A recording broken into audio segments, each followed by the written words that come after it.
الحمدللہ وحدہ لا شریک لہ والصلاۃ والسلام علی من لا نبی بعد۔ عید الفطر کے دن کے معمولات جو ایک مسلمان کی شان کے لائق ہیں وہ اچھی طرح سن لیں، پھر ہم سب اس پر عمل کریں، اللہ توفیق عطا فرمائے۔ صبح سویرے جلدی اٹھنا، تہجد کی نماز پڑھنا، نماز فجر مسجد میں باجماعت ادا کرنا، ناخن تراشنا، زیر ناف بال صاف کرنا، بغلوں کے بال صاف کرنا، مونچھوں کو کترنا وغیرہ، یعنی اپنی صفائی کرنا، غسل کرنا، توفیق ہو تو نیک کپڑے پہننا، ورنہ جو کپڑوں میں سے اچھے کپڑے وہ پہننا، کوشش کریں سفید رنگ کے کپڑے ہوں۔ عیدگاہ جانے سے پہلے کھجوریں یا چھوارے تعداد میں کھانا، 1، 3، 5، 7، اور اگر کھجور یا چھوارے نہ ہو تو کوئی میٹھی چیز کھا لینا۔ صدقہ فطر یا اگر کسی کچھ روزے رہ گئے ہو تو روزوں کا فدیہ عیدگاہ جانے سے پہلے ادا کر لیں۔ صدقۃ الفطر کشمش میں 1 سا تقریباً 3.5 کلو، چھوارے 1 سا تقریباً 3.5 کلو، جو 1 سا تقریباً 3.5 کلو، گندم آدھا سا تقریباً 1.25 کلو، یہ جنس ادا کر دیں، یا ان کی جنس کی مقدار یا جنس کے جو پیسے بنتے ہیں وہ ادا کر دیں، ان کی قیمت ادا کر دیں۔ میں یہاں گزارش کروں گا اللہ تعالیٰ نے وسعت عطا فرمائی ہو تو جو ان سب سے مہنگی ہے اس کے پیسے دیں، وسعت کم ہو تو اس سے کم دیں، پھر کم ہو تو اس سے کم دیں، آخری درجہ ہمارے ہاں گندم کا ہوتا ہے اس کی قیمت ادا کریں۔ بہرحال اپنی وسعت اللہ کی عطا کو مد نظر رکھیں۔ نماز عید کی ادائیگی کے لیے عیدگاہ کی طرف پیدل جائیں، کہیں عیدگاہ نہ ہو مسجد میں عید ہوتی ہو تو اس کی طرف جائیں، کوشش کریں پیدل۔ عیدگاہ دور ہو یا کوئی عذر ہو تو سواری پہ جانے میں بھی حرج اور گناہ نہیں ہے۔ عیدگاہ کی طرف جاتے ہوئے تکبیرات کہتے ہوئے جائیں، اللہ اکبر اللہ اکبر، لا الہ الا اللہ واللہ اکبر، اللہ اکبر وللہ الحمد۔ عیدگاہ کی طرف خواتین نہ جائیں، خواتین پر عید کی نماز واجب نہیں ہے، وہ گھروں میں رہیں۔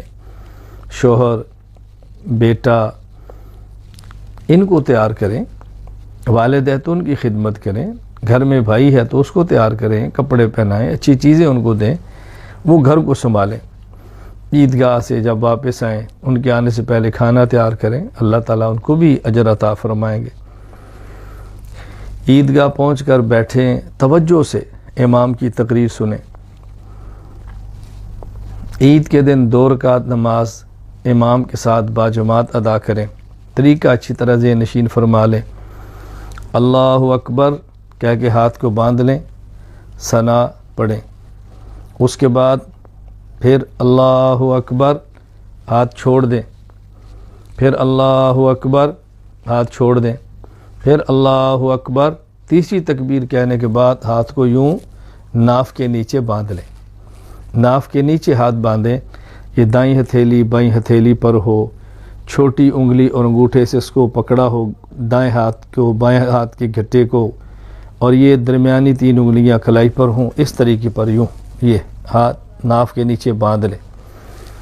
اس کے بعد پھر امام اعوذ باللہ، بسم اللہ، سورۃ الفاتحہ اور ایک سورت پڑھے گا، مختلف خاموش رہے، نہ سورۃ الفاتحہ پڑھے نہ کوئی اور سورت پڑھے، پھر امام کے ساتھ رکوع کرے، 2 سجدے کرے، پھر کھڑا ہو، پھر امام سورۃ الفاتحہ اور ایک سورت پڑھے گا، مختلف خاموش رہے، پھر 3 تکبیرات، اللہ اکبر کہہ کے ہاتھ چھوڑیں، پھر دوسری تکبیر اللہ اکبر کہہ کے ہاتھ چھوڑیں، پھر تیسری تکبیر اللہ اکبر کہہ کے ہاتھ چھوڑیں، اور پھر اللہ اکبر کہہ کے رکوع میں چلے جائیں۔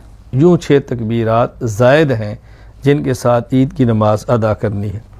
نماز کے بعد اگر امام صاحب دعا کراتے ہیں تو دعا مانگ لیں، اگر امام صاحب نہیں کراتے تو دعا نہ مانگیں۔ پھر اس کے بعد دونوں خطبے مکمل خاموشی سے سنیں، سکوت کے ساتھ۔ خطبہ مکمل ہونے کے بعد عید کی مبارکباد دینا کوئی حرج کی بات نہیں ہے، ہاں البتہ معانقہ کرنا اور اس کو عید کے دن کی سنت سمجھ کر یہ مستحب سمجھ کر کرنا یہ تو ٹھیک نہیں ہے۔ ویسے اگر ایک عرصے کے بعد عید کے دن ملے ہیں، معانقہ بھی کر لیں، مصافحہ بھی کر لیں، السلام علیکم بھی کہہ لیں، کوئی حرج نہیں ہے۔ اگر کسی شخص نے عید کی نماز سے پہلے صدقۃ الفطر ادا نہیں کیا تو عید کی نماز کے بعد ادا کر لیں، ادا کرنا ہے، یہ ذمہ ہے۔ جتنی تاخیر ہوگی توبہ استغفار کی ضرورت ہے، لیکن ادا کرنا ہے۔ عید کے دن شریعت کے دائرہ میں رہ کے خوشیاں منانا کوئی حرج نہیں۔ اس موقع پر اچھے کپڑے پہننا، خوشبو لگانا، غریب کی مدد کرنا، مسکینوں کا خیال رکھنا، اچھے کھانے کھانا، یہ سب خوشیوں کے اندر شامل ہے۔ بس عید کے دن ایسی خوشیاں نہ منائیں کہ جیسے اللہ ناراض ہو، جیسے شیطان خوش ہو، معصیت ہو، رسول اللہ صلی اللہ علیہ وسلم کی نافرمانی ہو، ایسی خوشیوں سے بچیں۔ اللہ تعالی ہمیں سنت کے مطابق عید کے دن گزارنے کی توفیق عطا فرمائے۔ وآخر دعوانا ان الحمد للہ رب العالمین۔